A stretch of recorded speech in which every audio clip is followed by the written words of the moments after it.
Welcome, everyone, to the Meaningful Hearts podcast, where we discuss the everyday questions that make us or break us if we let them. I am your host, Drew. Take my hand and let's walk this journey together.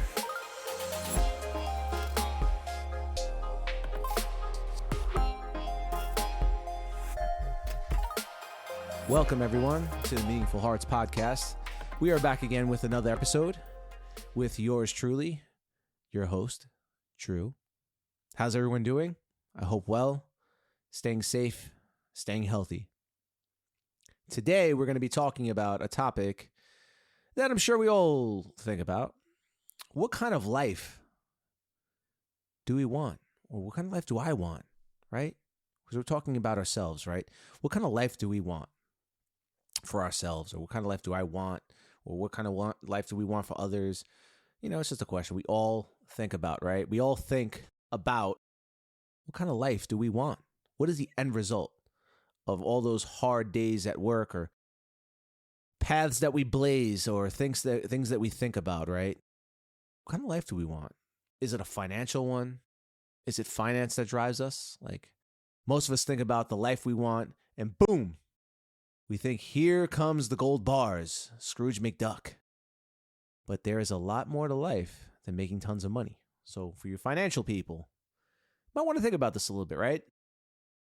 You know, you need goals, you need benchmarks, things that can keep you analyzing and adjusting, goals that will keep you grasping for more, like a real challenge, something that will allow you to excel past, because you're going to get to a point in your life where money is not going to be enough.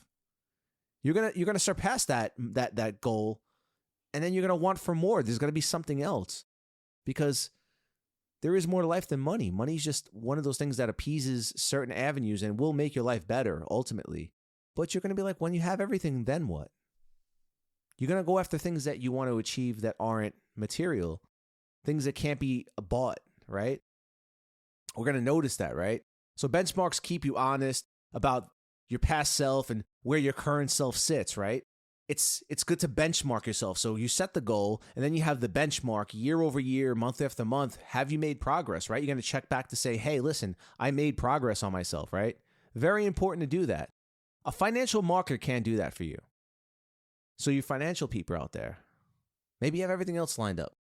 But finances, once you get that checked off, you're going to want more. I know it. It's important to know these stats. You know, it's important to know where you're at, right? Set goals for yourself, right? But finance, I just don't think that's realistic, right? For an achievement in its regular form, right? If you set goals for, I guess, bettering your life in a career or bettering yourself and becoming more productive, you'll end up meeting your financial goals as well, because everything else comes along with that, right? Being successful, especially, money comes with that, right? So I think that it's great that you want to aspire to be a millionaire. That's cool. But you still have to have goals and mini goals in between to point you in that direction. But ultimately, don't say, I just want to make $1 million and that's it. There's got to be something that gets you there, right? There's got to be some sort of job or maybe a business that you want to do that'll get you there, right? So maybe you're an entrepreneurial minded, right? Right? The trend right now is be an entrepreneur, right? Just saying the word in your profile, right? I'm an entrepreneur. Who gives a flying fuck, right? It's stupid, right? Forget about that. Just for the term, not for the sake of cringe. Just for the sake of the term, right? Entrepreneur or you know, you're a maverick, you're a real go-getter, and you want to do something big in the online space or what have you, or maybe you want to do something, whatever that trade is, or maybe you want to do some international business, whatever it is, you are an entrepreneur, right? You want to be an entrepreneur, right? And maybe you're like, well, I don't know if that's for me, right? Because maybe you're somebody who works a job and you're like, well, I mean, I see all these big gurus and these people making money, but they're entrepreneurs. But what about me? Well, let's dig into that a little bit, right? Let's dig into like what that categorizes you as, right? If you're not an entrepreneur, does that make you less significant? No. This type of career is not for everyone. I will say it one more time. That type of path is not for everyone, and it is okay if that is not you. If you're willing to put in the hard work that comes with it, anybody could achieve this. It's not like a special class of people. It's not a special type of person in that regard. No, you can be that person. You can be an entrepreneur. And there's many avenues that you could take to claim that. But there does come with a lot of work. It does come with a lot of ups and downs, right? Remember, you're taking on the role of a boss and the employee all at once, right? The boss hat goes on, and you set up a strategy for the tactics that you need to execute the planned work that needs to get done, right? You do all these things, and then the worker hat gets on, the worker hat gets put on, and then you have to show up and actually do the work. And a lot of this work is tedious, and it requires a lot, especially in the beginning, right? You're not going to try to hire everyone to do all these moving parts. You want to prove that you can actually build a successful business, right? So you're going to be doing a lot of the stuff, a lot of the work yourself, whether it's posting on social media, writing an agenda, doing all the managerial stuff. Like you're wearing all these different hats, right? And then the boss oversees everything, and the boss makes the big decisions for the company and plans ahead, has the strategies going. So there's a lot going on, right? But I will say that most people, they go on Instagram, right? They're like, all right, today I'm going to be an entrepreneur. Day one. Boop, boop, boop, boop, boop, boop. You put it right in your profile, right? There it is. You're an entrepreneur now. Congratulations. Now what? Well, I will tell you this. Most people fail when they try this out because they approach this with an employee mindset. I'm not doing anything unless I have a paycheck. Like the gods are going to magically splash a paycheck on you. Like that's the wrong mentality. You have to have a lot of things put in place, but there's a lot of work before you actually see money. Not to say that to start with nothing. Find a way to get in with nothing, maybe. There's some startups that you could do with no money, right? But the idea is don't focus on solely on the financial aspect of it, because you will lose sight of everything. You will lose your drive. You can't forget about intensity, longevity. You want consistency. That's what's going to get you there. And there's going to be a lot of ups and downs along the way. So these are things you have to check off on your list. So if you're somebody who's working a job, but you know what? You're detail oriented, you're driven, you're autonomous. There's things that you could do without being reminded, or you go the extra mile. Or even in your own organization, you find people surrounding themselves by you, or they're attached to you in some sort of way, and they like to work with you. That's part of an entrepreneurial mindset. And you sometimes you don't realize it, but you might actually be cut out for it by default, and you don't realize that you're already doing all these things, but you're doing it for somebody else, right? But don't let money blind you into making stupid decisions. And a lot of people, they just dive for where the money is. They'd rather, do one thing and make a sum of money and think, wow, I'm really doing it. No, like you want to look for longevity. You want to be planning ahead always. You want to set up residual incomes. You want to set up different income streams. Like, there's a lot that goes into this. There's a lot of moving parts. But don't look at the people that have already made it. Look at the people, follow the people behind, to the back, and see where they started and how long it took them to get there. A 10-year overnight success, they say, right? It took you 10 years to be an overnight success, right? But besides the caliber of type of thing that is, and what goes into that, the upside is you are in complete control of giving yourself a raise and promotion, which I think is awesome, right? Shit. You want more money, you know exactly what you have to do. You just strategize and scale it up further. Give yourself a promotion, make more money, right? And the sky is the limit. That's the beautiful part, right? Every day is an adventure, and a lot of great things can happen. So there could be crazy stuff, setbacks, but also there's things that there'll be days that you'll be on fire, right? On fire. Just like, wow, I can't believe I had an amazing day. And it like makes up for all the trials and tribulations that you went to, right? No 2 days are going to be the same. But like I said, it's a risky and exciting adventure with endless possibilities. So I think that if you want to, entertain it, even while you're still working a job, there are some great opportunities out there for you. There's plenty of opportunities out there. You could start small. There's plenty of online businesses. There are people that are getting into selling T-shirts. E-commerce is a big one, right? Amazon FBA. I mean, there's so many courses and things that you could look into out there. I mean, there's tons of stuff, and it doesn't have to be that. I mean, it could be something very simple. Maybe you want to paint houses. There's so many things out there. You just gotta sit down and really structure it out. Really like draw it out. Sit down. Write these things down.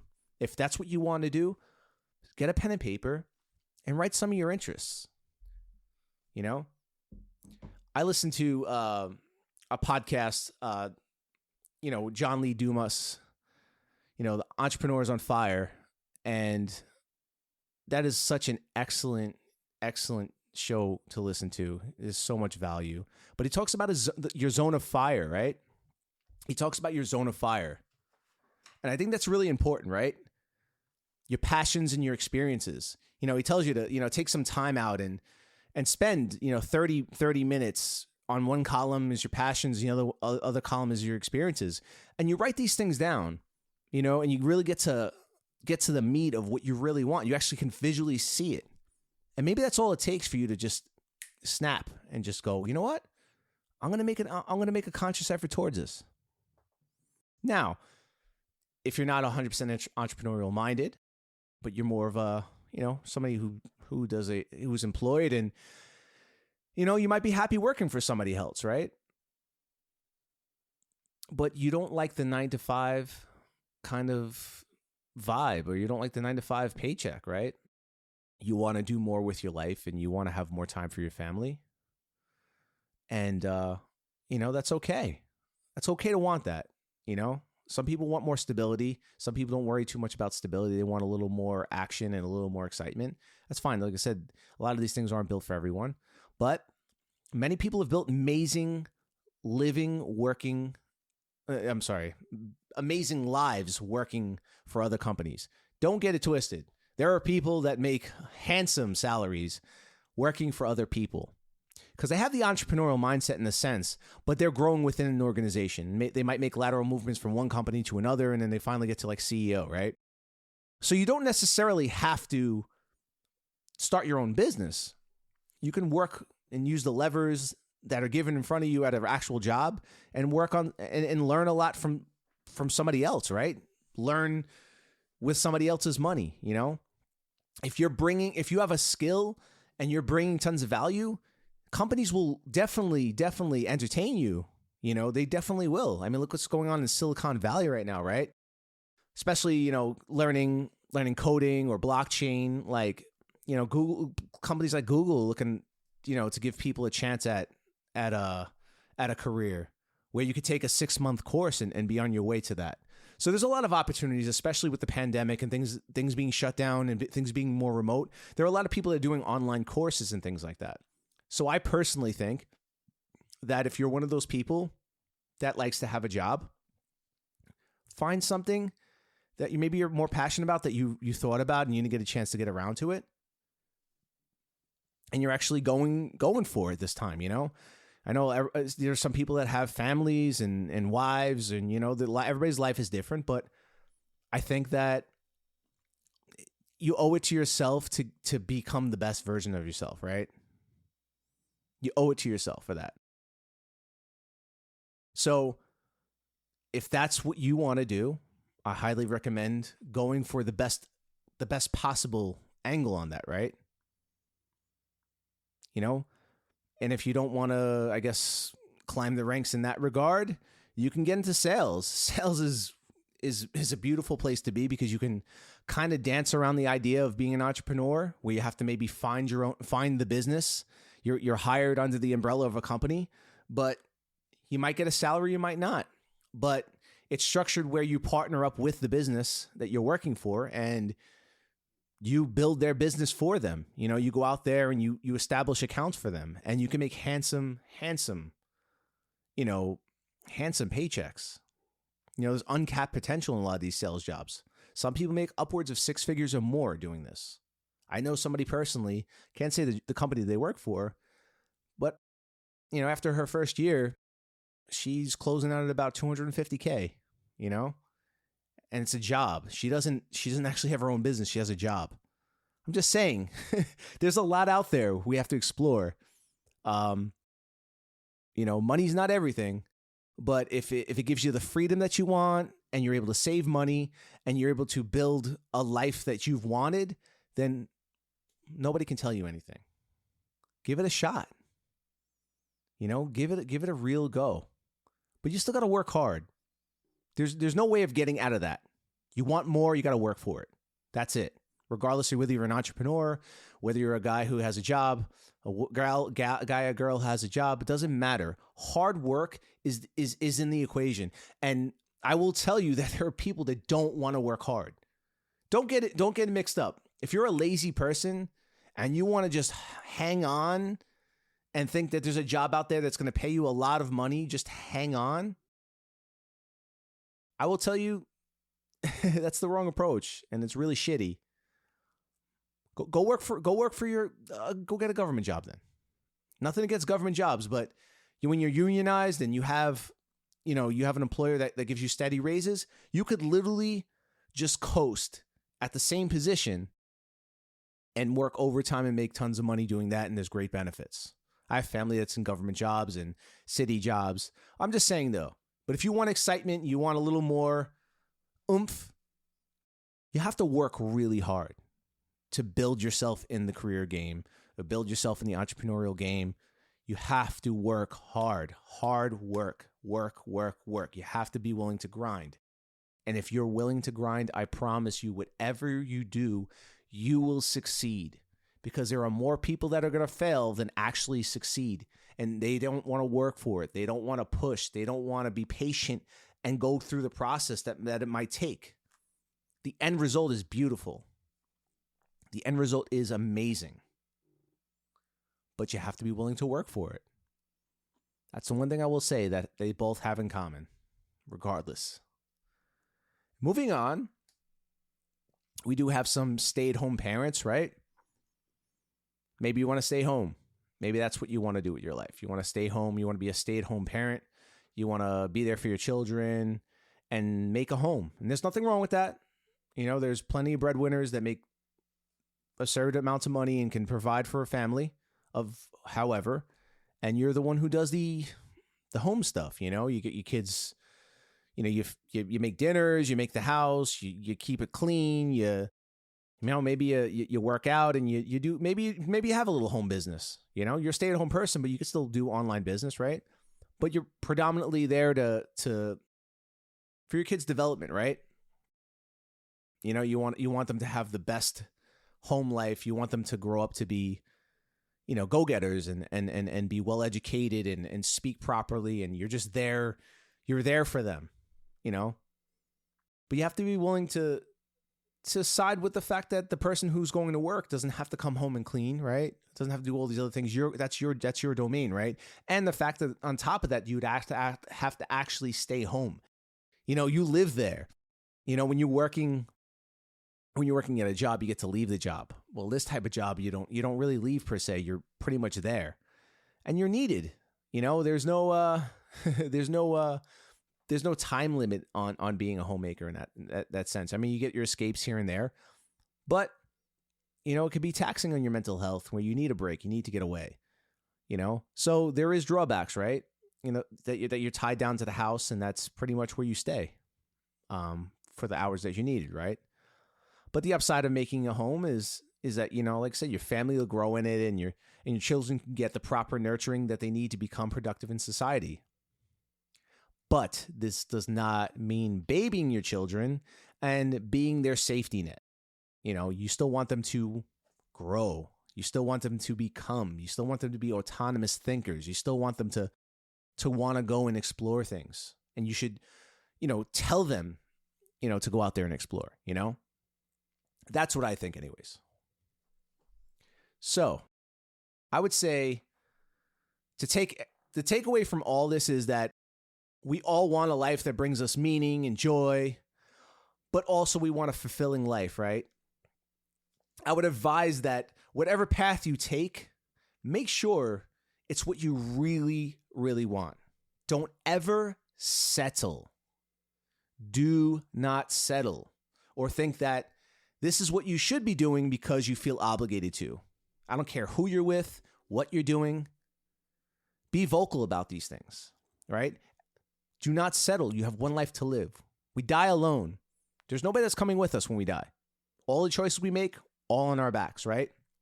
And some of the most prolific people who have stuck to their instincts and did what their heart told them regardless. And when they did this with a full heart, forgetting what other people thought, they were pioneers of what they've done. A lot of people have put themselves in positions like that.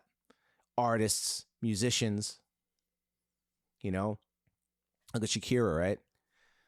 Her vocal coach told her that, you know, her voice was horrid and that she would never have a chance, right? Let's fast forward now. International superstar icon, you know, amazing. I'll leave it there. I just want you to know that, listen, we all love each other. We're all a community, arms out, hugging everyone. We're all a community here. I just wanted to let you know, regardless what you choose, do it with a full heart and do it with passion. And if you don't know what that is, go find your passion. Spend that time. Spend that time figuring it out. Avoiding it and watching Netflix and doing other activities is only going to pass time, and it's going to induce being old, because you're going to wake up and you're like, damn, I want to start now, and you're going to be an old person. Don't do that. Take a book. Start working on it. Take out a book. There's plenty of them. Let me grab this book that I have right here. Let me grab that. Hold on.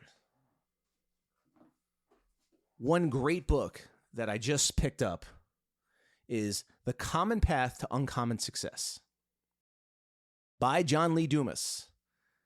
Entrepreneurs on Fire podcast. This book, go get it. If you're unsure about your life, there's a lot of questions that'll be answered in here, as well as questions that you're going to have to answer yourself. There's workbooks that come with it. Do yourself the favor. It's a few hundred pages. This thing might spark an epiphany in your life that might change you forever. You owe it to yourself to do this. You owe it to yourself. Well, that sums it up for today, or tonight actually.